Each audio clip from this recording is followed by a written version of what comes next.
Today, let's talk about the top 5 things that I think will help save and continue to allow Diablo Immortal to grow in the future.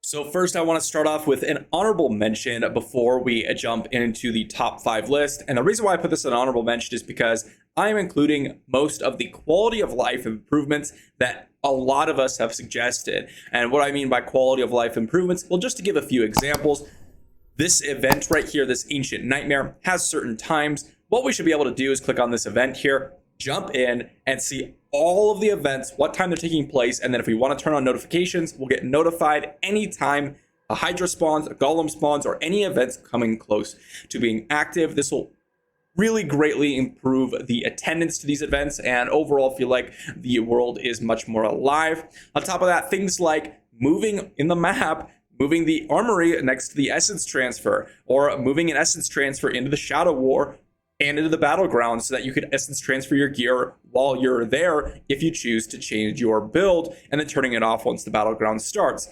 Things like that, which may not seem very impactful, but really make you feel much less irritated over the small things in the game, and that's one of the biggest ways to keep enjoying the game. And so including bugs, including things that will improve your overall client performance, or maybe your key bindings. For example, one great quality of life improvement that I will mention is the fact that we can now bind our attack move to a separate keybind, and so now I can attack while not hitting shift on the PC client.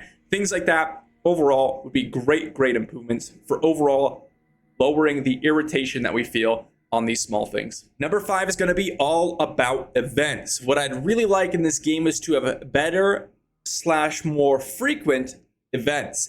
And what I mean by better, well, more interesting, not just better rewards. I'm talking not just doing Elder Rifts, not just completing a side quest, not just going into the codex and literally just copy pasting this entire quest menu into an event and then calling it an event.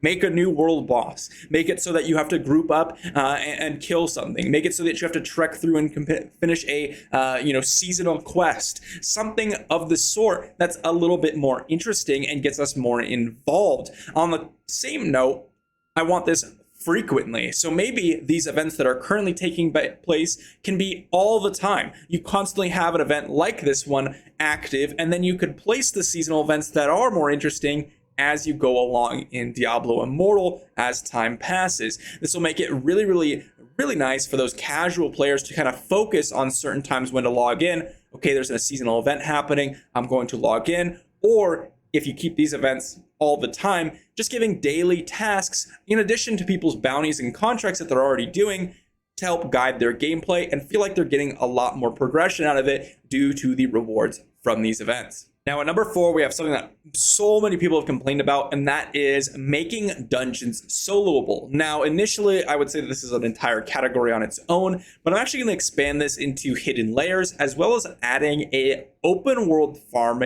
group finder. Now, I know some people actually don't like group finder. However, this is one of the only ways that people have actually been able to go and finish dungeons is through the group finder. In fact, a lot of people from my recent videos have mentioned that they can't get an open world group farming, and oftentimes they run dungeons simply for the fact to obtain their unbound normal gem drops. So make these dungeons soloable, add a group finder in for open world, and then allow people to do what they wish. On top of this, make hidden layers also be able to be soloable or at least doable, and this will basically allow us to expand our parties to the open world, to the dungeons, and now we can find in both areas, giving more options for people to find the unbound gems, as well as giving people who are solo players or people who are having a trouble finding dungeons, or even more so, people who are ahead of the curve, jumping into Hell 4, able to start farming their set items as a player on their own.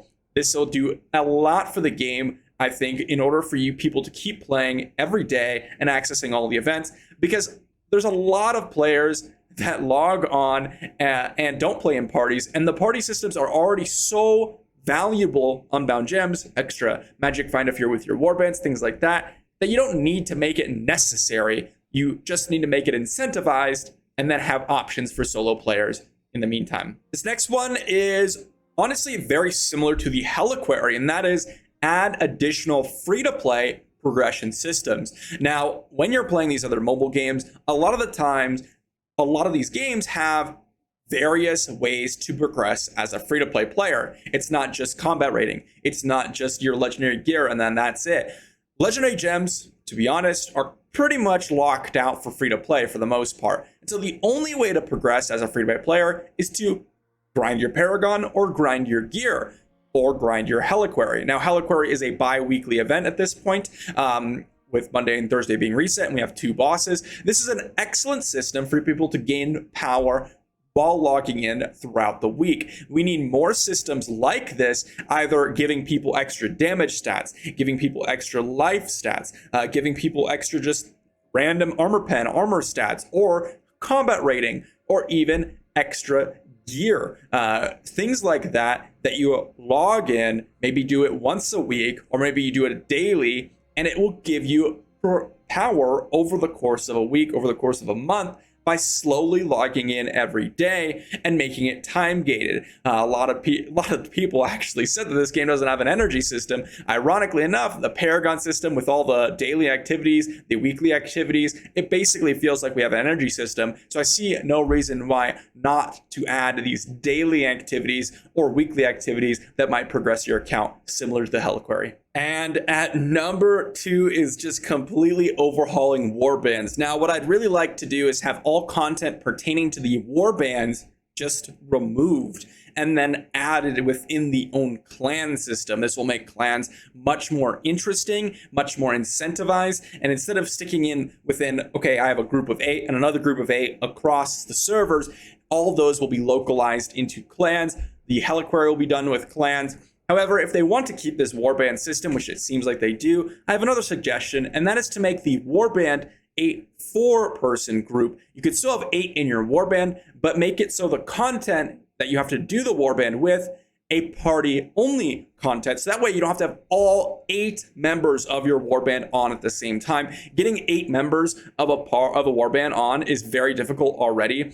And on top of that, we're a competitive clan. And so when we're talking about casual players, it's next to impossible to be able to do that consistently. And so just make it so you could do it either with your clan or make it so it's a party system. It only requires 4 members and you can pick any member of your Warband to add to that system. And then making Warbands just more lucrative if they decide to keep this system, because currently they already actually had updates to make the Warband system more incentivized. However, it's still not enough. I could leave a Warband really and have basically no effect on my account, even without picking up that weekly legendary crest, because of how weak the Warband currently is. Now, the last thing I'd like to see is an overhaul of the achievements. Now, currently, most of the competitive content in the game, I would say all of it's really challenge rifts, which is a combat rating gated game mode, and then you have Battlegrounds, which is a pure resonance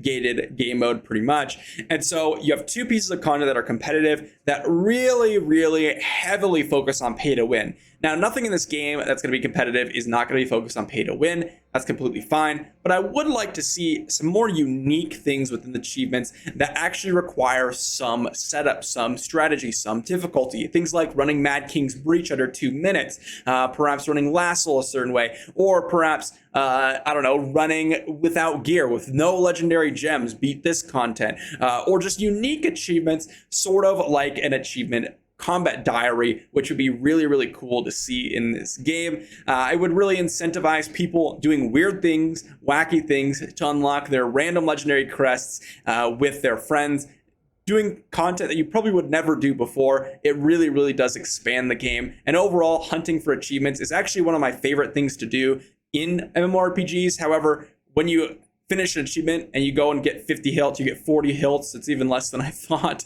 It's just completely worthless and not worth doing. Overall, the reason why I decided to go ahead and make this video today was simply for the fact that I've seen a lot of people offer up some really amazing changes, as well as some of my own opinions. And based on the patch that we received last time, it seems like Blizzard is willing to listen to some of the community regarding some of the changes that they've already made. So I'm really excited to see that, at least with the frequency of events. Perhaps that was their own decision. Adding additional ways to get legendary crests, upping the Fading Ember cap, things like that have all been things that we've specifically mentioned. So this is kind of an open letter to Blizzard on some ideas, as well as some things that I think a lot of the community are interested in, as well as a lot of my own ideas here. So overall, let me know what you think, and let me know what you would like to see in Diablo Immortal over everything else in the comments down below. What did I miss? What did you want? Because there's so many ways you can change the game. These are just the things that kind of came to me, especially the achievements one. That's something that I'm very, very passionate about in a lot of games. So I'd love to see that come to Diablo Immortal. But overall, I think all the changes are really solid, and I would love to see them in the game. And that being said, I will see you for the next video.